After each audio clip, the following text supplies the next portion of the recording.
Can you interview me like that? Yes. Thanks. That would make me feel more comfortable. Midnight Veil is our second album, and it's 12 songs with 12 music videos, and they're all interwoven into a 52-minute film. And you'll see a magic lantern that travels between each of the videos. Turn up that sound system, put on some super duper headphones, and get ready to enjoy Prom Queen's Midnight Veil.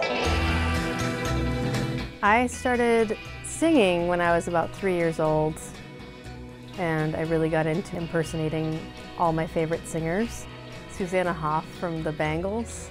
She had that kind of like voice, and I remember doing that as a kid, and my mom being really impressed. What he's done to you, left you crying on I started playing musical instruments when I was pretty young. I had a keyboard, and I learned how to play video game songs that I liked on the keyboard, and then just kept playing music ever since then. money all over town. When I listen to music, the things that I'm the most taken by are these older productions.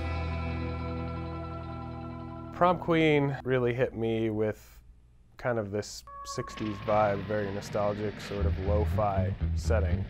I'd describe it as something you might hear on like a David Lynch film or a Quentin Tarantino film. I think that they are the most beautiful to me, and that's why I want to make this type of music, because like I just have a certain affinity for things that are a little bit dusty and scratchy and kind of spooky in the same way. Kid without you. Anytime I really fall in love with a song, I want to know why. And I like to listen to it and take it apart and figure out what the common elements are between what songs I love and why I love them. And so when I produce, I like to just take these little snippets and make my own other beautiful something out of things that I find to be really aesthetically pleasing. I don't ever want to be too stuck in one thing, and I think that making music and making them have all different flavors but kind of still all fit together. I like to swing as far out in different directions as we can while still being the same thing. I'm really big on using my smartphone for recording little voice memos of little melody fragments that I'll think of, or just a line, or just writing down little lyric fragments, because I don't like wasting an idea, and that's where all the songs come from. It's just not wasting those little ideas that come to you every day. Testing. 1, 1, 2, 2, 3, 3. Midnight Veil is our second album.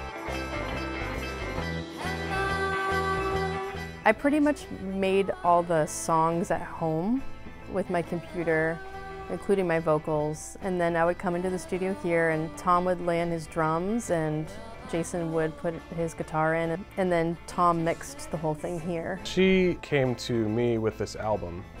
She's the main producer. We kind of worked together on recording and mixing the album, and it's actually been really cool because she really knows what she wants, but at the same time it's kind of open for our own interpretation, and that's what's a lot of fun is really just feeling the productivity when we step in the studio. She actually writes a lot of the guitar parts. I really dig it because I really feel like I'm just an extension of her creativity and her imagination.